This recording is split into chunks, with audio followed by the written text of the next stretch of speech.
Hey everybody, Preston Brent here with our Trader User Group, a weekly roundup. This is for the trading week ending April 15th, 2016. What I've got on the screen here is a daily chart of the E-mini S&P 500 futures.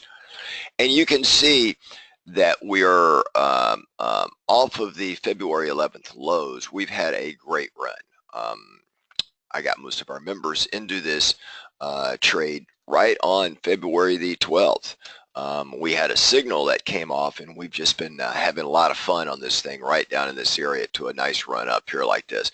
But now that we're up in this area here, we're up at a key inflection point up here, because if I were to extend this line all the way over, you'll see that we've got a lot of resistance over here on the left. In fact, let me do something here, and let me just kind of widen the view here just so that you can just kind of see where we're sitting.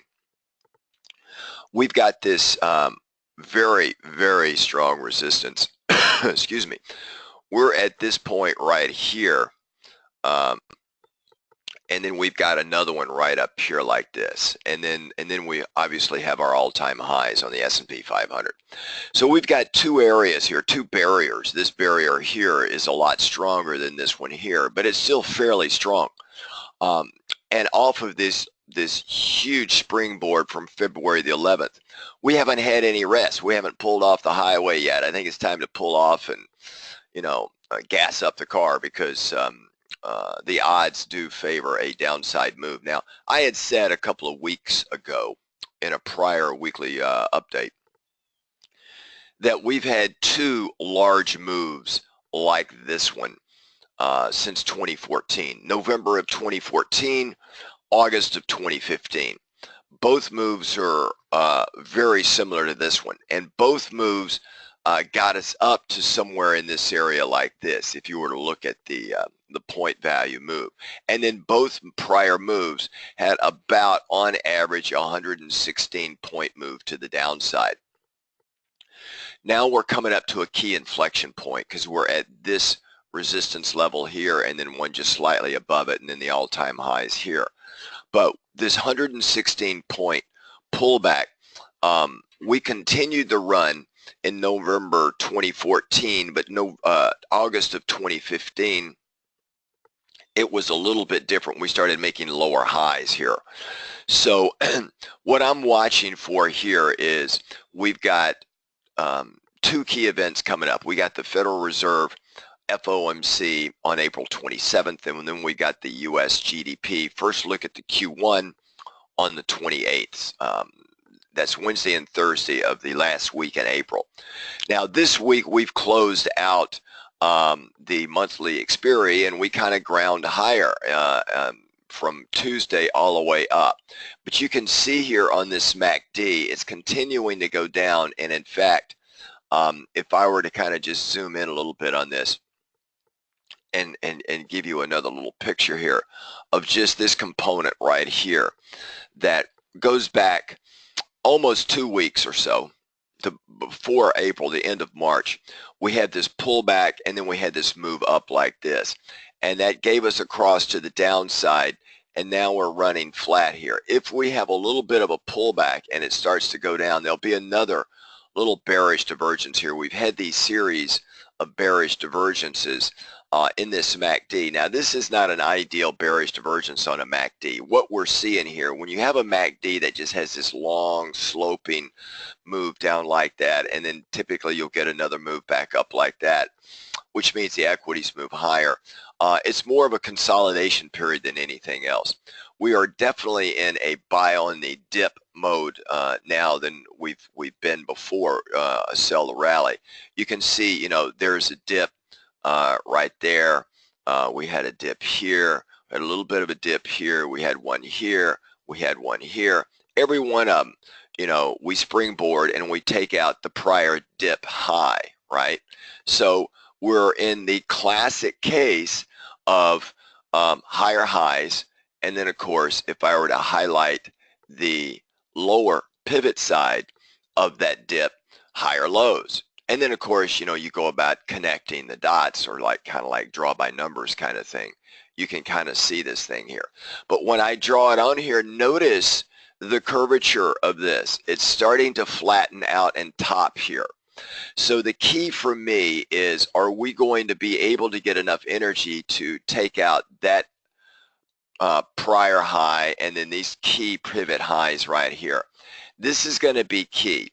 And I don't see enough energy to get us back up into this area prior to the GDP number and the FOMC. There's just too many eyes on it. Not that people expect rates to come up this meeting. The markets don't forecast that. But the markets are putting in, you know, a good 50%, 40-50% chance of a rate hike in June. But we're going to get a really good tell from Yellen and the FOMC and just how the voting goes and what they want to do.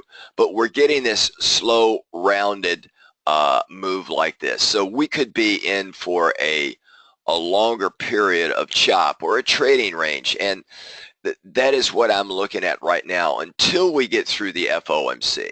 Okay, if we were to come in here and let's just whittle down a little bit more and go into a 120-minute chart. You can see even off this 120-minute chart, back on the 11th of April, we were down around 20-25 down in this area down here. We have a lot of good support down in this area here, right? So unless we take that out on the downside, then any pullback is probably going to stay somewhere in these ranges right here. We're going to be in a wider range until we get through the FOMC. Okay. The only thing we've got, now keep in mind, we have earnings. We're just now getting into the thick of earnings next week. Companies that, even if they hit current revenue, but their forward guidance is just not impressing the markets, the stock is selling off.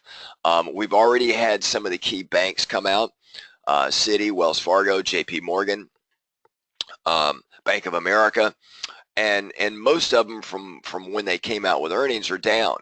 They are, JP Morgan beat, Citi beat, but they're beating on lower expectations. So it looks like we're setting up for another, you know, pullback in revenue growth. And when we have that, but we have what I call this Goldilocks scenario of cheap money. Money's forced to go into the equity market, which is going to, you know, obviously increase PE ratios, is going to increase the value of the asset, and the asset, I think, is going to be overpriced. And you're going to see it getting harder and harder and harder to do this, which means we're subject to bigger downside risk. So we've got to be very careful here. This pattern right here would seem to indicate, as you can see by the Elliott wave count, that we're going to have one of these kind of moves like this, you know, maybe find some support in this area right here, catch an Elliott wave, and then come back up and possibly take that out, and then finish somewhere over here prior to the FOMC, you know. So, but that does not mean we're going to come up and take out those higher resistance points I showed earlier. So that's kind of where we're sitting now. And this MACD is starting to turn back up right on the 0 line, which is a healthy buy on a dip kind of mode. If we get a cross in the MACD and we get this kind of move like this, that would be a short-term, because this is a 2-hour chart, that would be a short-term buy.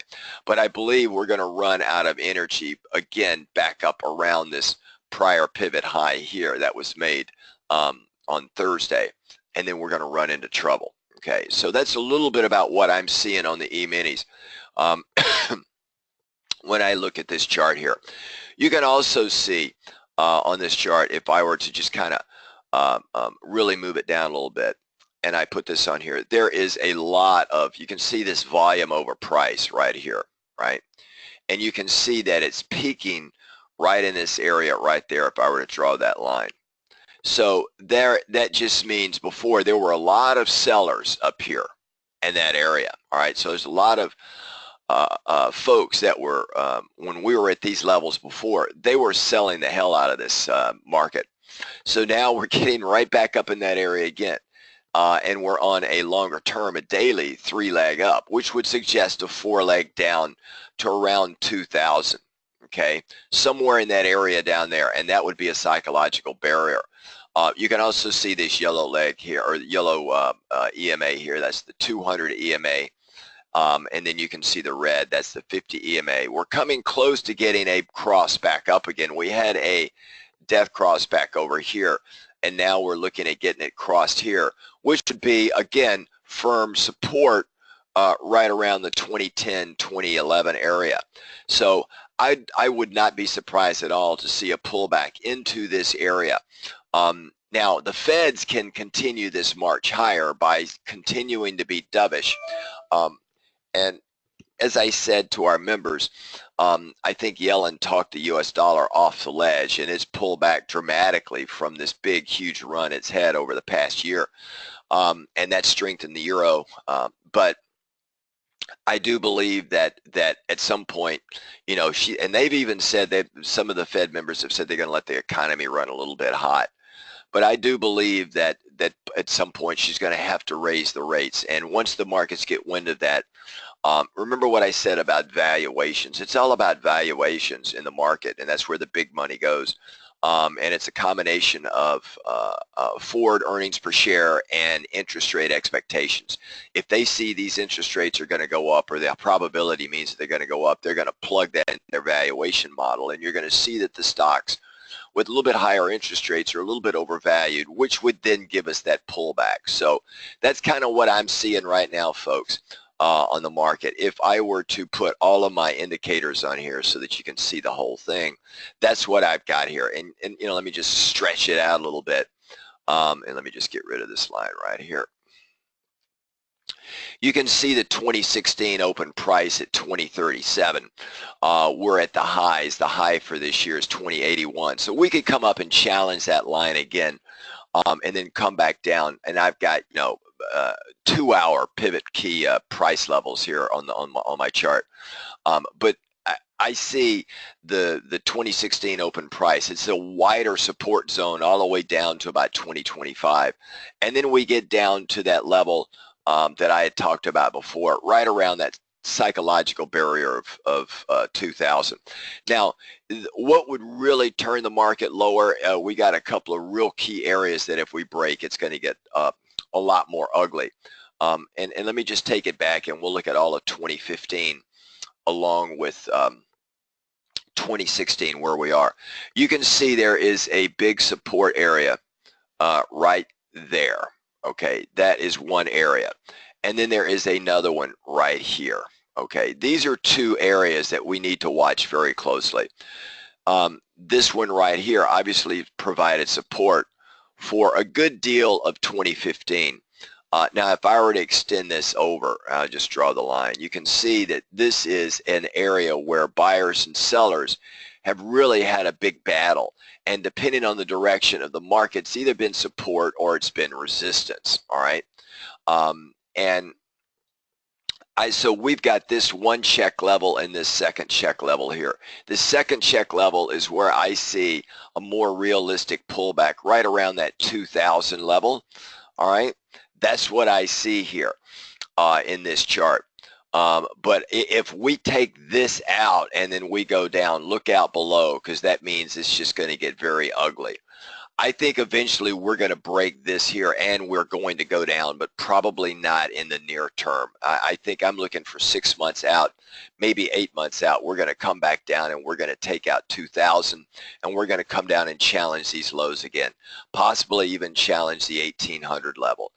We're not there yet, but we're going to get there, and I see it you know, about a year out, maybe a little bit less than that.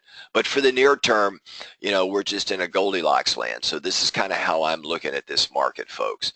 Let me just show you a couple of other things that I'm focused on and we're watching very closely. One of them is the Russell, which is small cap and mid cap. On the small cap and mid cap, you can see we are approaching going into the green with the small cap. It's lagging everybody else. Why? Because it's been a risk off market. And now that risk is starting to come in, small cap has made a nice little recovery. And we're near the 2016 open price. There's a wide zone here. And this is kind of where we're sitting right now in the markets with a small cap. I want to see this continue. We've taken out the 200 EMA. We've taken out the 50 EMA. 50 EMA is a rocket ship up. as far as the vector goes of the direction. And this is kind of where we're sitting here. But again, near term, we've got that same crazy looking MACD that we've got a number of little crosses to the downside as it makes this long sweeping move like that. So that's given us these pullbacks like that, right? And I could channel it and it looks something like this. And I'm looking for a break here to get us back down lower. But that's kind of what we're looking at right now. So the Russell, the small cap and the Russell has been very good.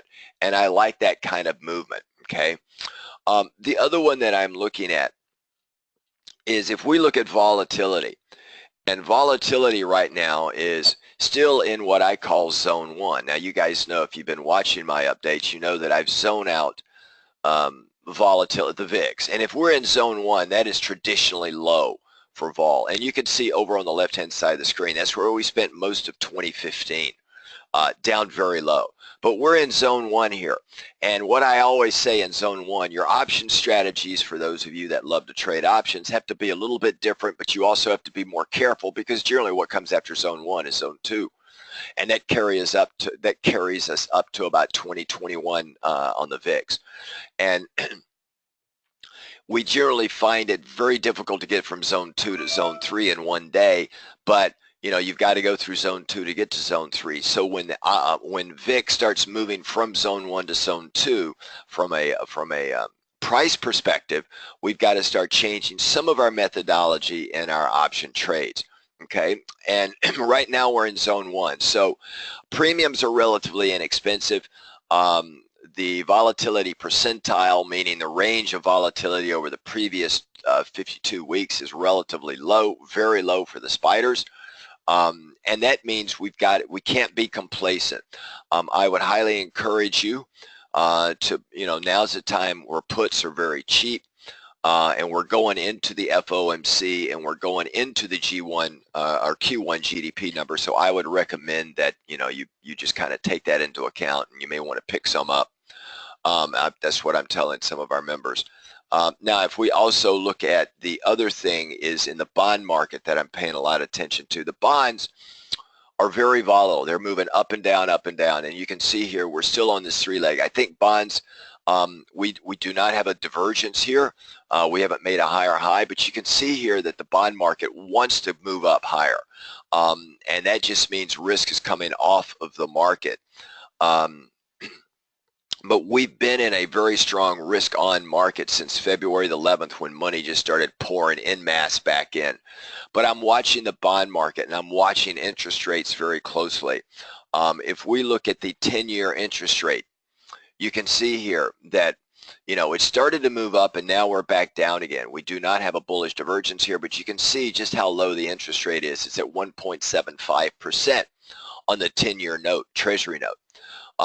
And if this thing starts moving back down again, that's not going to bode well for the U.S. market. So I'm watching that very closely. The other thing that's going to be very interesting in the coming 2 weeks is the U.S. dollar. We're having this bounce off the lows here. It's a little bit, again, it's got that MACD that's not as clean as I would like, showing a little bit of strength in the U.S. dollar, although it was down a little bit on Friday. Yellen did her job. You can see when the dollar was back up here, in this area here, and then they had the G20 meeting in Shanghai, and rumor is, and I call it the Shanghai Accord, where Yellen talked the dollar down dramatically. And we had this 3-4-5 Elliott wave pattern. Typically when you have this kind of pattern here, like this in a security or an asset where you have a 3-leg, a 4-leg, and a 5-leg, it does give you a bullish divergence on the 5-leg. Then you have what's called an ABC pattern. Generally, that's what follows. And what we want to do is watch the pivot high of the A leg, the B leg, and the C leg to see, on a go-forward basis, what's it going to be. I believe it's going to fool people, and I believe the dollar is going to end up somewhere back over here, because I think the Feds are going to be a little bit more hawkish than people expect. Of course, what I think doesn't mean anything. We got to follow the price action, but that's what I'm going to be looking for in the U.S. dollar. And then, of course, the other thing we've been following on a global basis is the yen. It has just shown unbelievable strength. and this, guys, just shows you that monetary policy sometimes just has a hard time working with in fiscal policy in Japan. They've gone to negative interest rates, but it hadn't really done much for the yen, has it? The yen is a part of an international carry trade movement. Where you borrow yen and then you take that money and then you get it in higher interest rate country environments. What that's had a tendency to do is run the yen up. Plus, there is, from a global basis, there is a risk-off environment going on. And every drop in the yen, right, has been met by a higher move up, and we can look at these cycles here and measure the distance between these cycles and see, kind of project where it's going to go here and where it could possibly go here. And this will continue until the cycle is broken.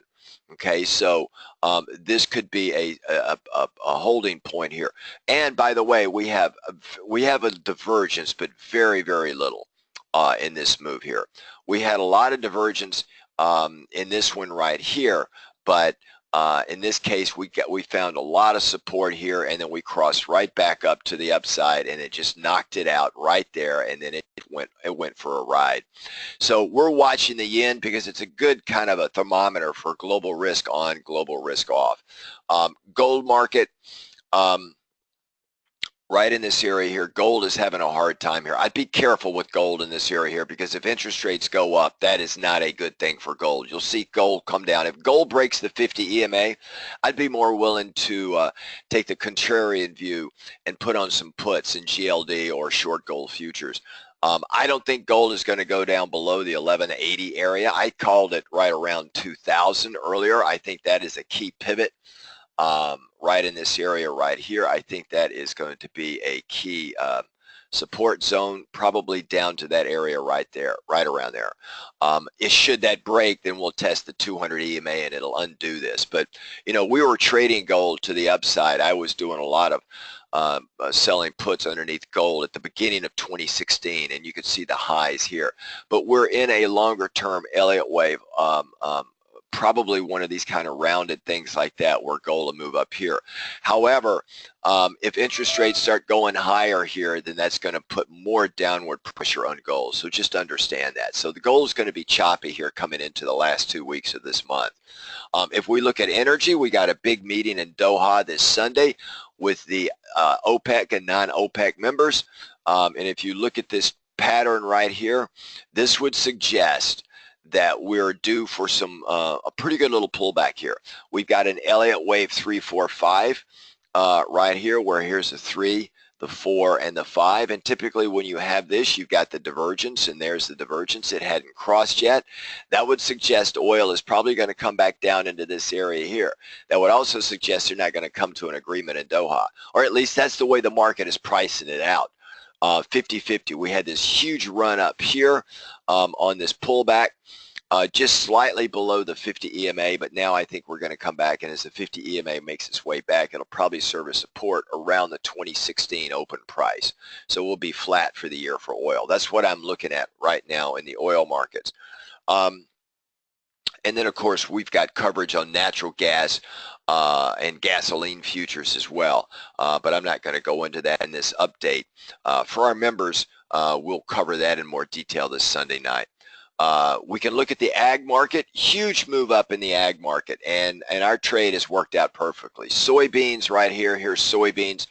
This is the 4th round trip for us in soybeans. We've done very well. We've profited every time. You can see both soybeans made a new high for 2016 up here on Thursday, and we're just bumping right up here. This was just a really good trade for us.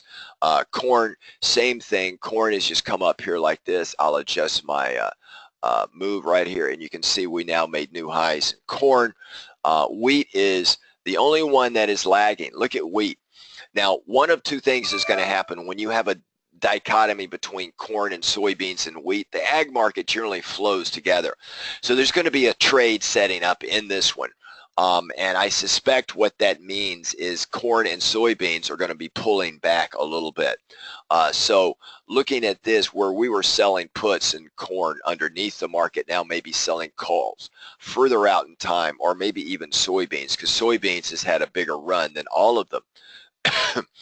coming back up out of the money, going out in time about 60 days and selling calls way north of the market now makes sense. Now we've done 4 puts underneath the market, and it was quiet for a while and then it took off. So that is what makes sense to me, guys. All right, everybody, that's our update. I hope you have a great weekend. Check us out. We're getting a lot of members in our group. We cover all the international, we cover the commodities and a lot of the international markets. So we got a lot of international folks in our group. Hope you come in and check us out. We're growing like crazy. We got a really good solid member base. So this Sunday I will see you guys, our members, and we'll look at what's coming up for the week and some of the key earnings that are coming up. All right, everybody, have a really great one. I'll talk to you later. Bye now.